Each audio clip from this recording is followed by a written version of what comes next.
Good morning, guys. Welcome back to Recreational Sniper, and we're kind of continuing on with the 10mm deal.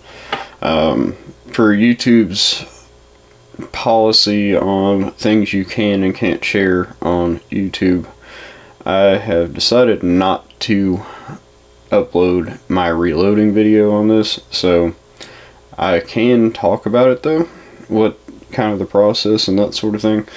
So in the previous video you've seen some of the brass was a little dented up and bent up and that sort of thing, but I was able to salvage it, all but one piece. I only ruined one piece of brass in the salvage process.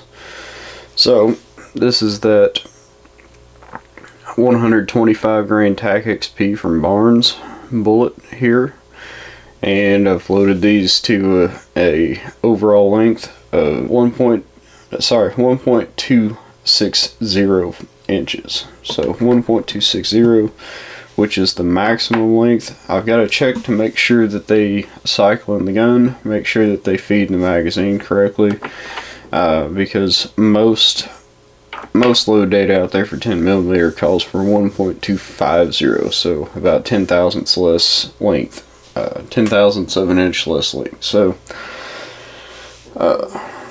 anyways, I'm using long shot powder, and my starting load is 10 grains. That's what I'm starting with these bullets, and I've got 15 uploaded up.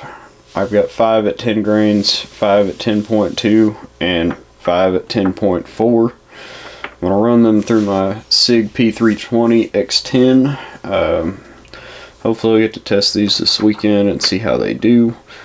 And if everything goes right and they fire and shoot flawlessly, we'll see how fast they go, and then we may look at increasing the powder charge just a little bit. Maybe go up another tenth or two in grains.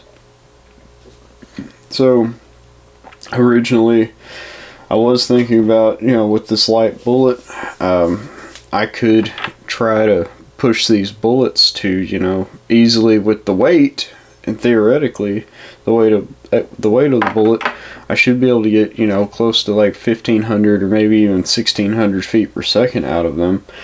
But the problem with copper only projectiles is that the bullets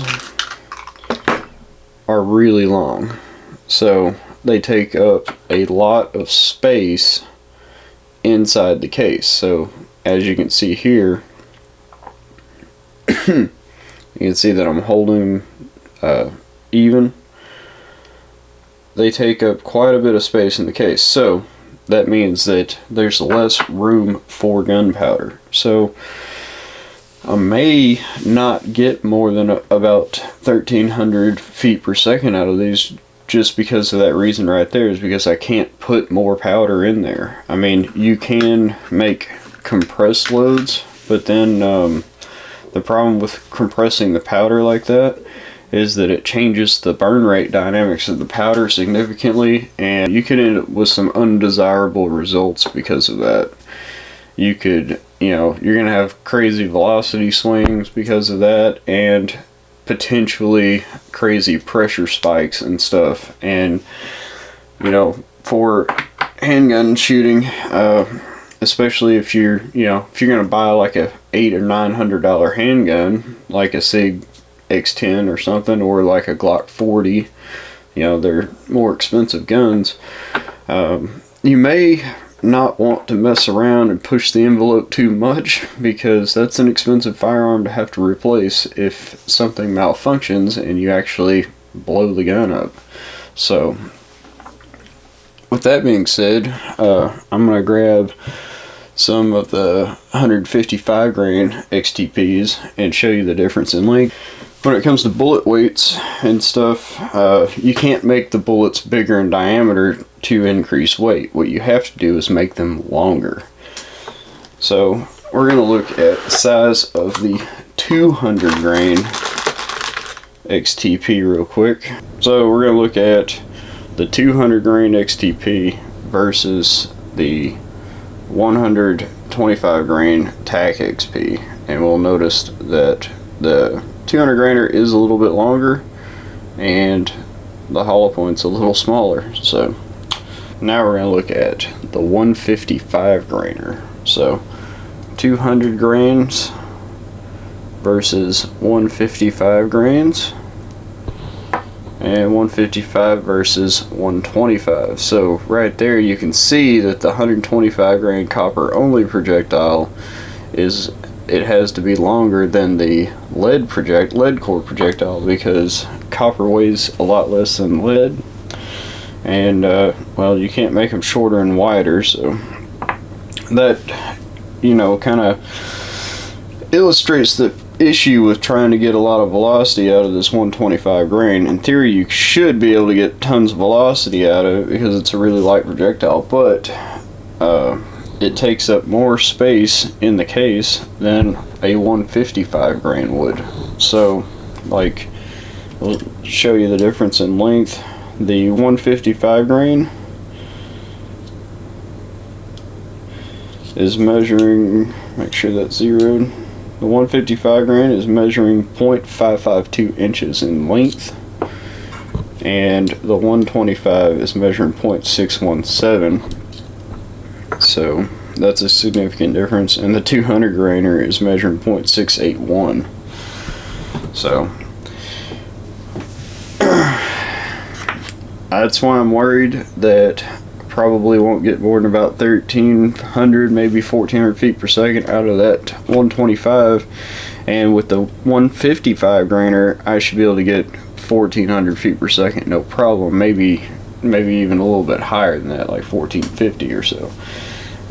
I do know that the original load data for 10 millimeter, when the cartridge was first developed for the FBI, was a 200 grain projectile with a muzzle velocity of 1,200 feet per second. That was the OG original load. So there's not a lot of actual commercially available ammunition out there that actually holds up to that standard. Most of it is much milder. You know, a 200 grain load, typically these days, if you can find 200 grain 10 millimeter commercial ammo, you're going to chronograph it and you're probably going to get 1,000 to 1,050 feet per second out of it. Yeah, so it's kind of mild, dumbed down a little bit, but we're going to try to load some full power 10 millimeter loads with these three different projectiles and test them and see how it goes. But as I said before, the first testing we're going to do is with the 125 grain Barnes TAC XP, because I still have high hopes for that load. I like lighter, faster bullets, but if it proves that it doesn't penetrate as well, or doesn't penetrate good enough, or something like that, or just doesn't have the accuracy I want, then even if that is the bullet that I would prefer to use, I'm going to use obviously the one that performs the best. So that's why testing needs to be done. But I will say, I would not shoot a whole bunch of these if you were going to shoot them, because they are expensive. Each one of these Barnes bullets is about $1 a piece, whereas the Hornady XTPs, you can get those for, I think, like around 40 cents a piece, something like that. So you get like 100 of them for the same price that you would get 40 of the Barnes. So something to think about when you're reloading.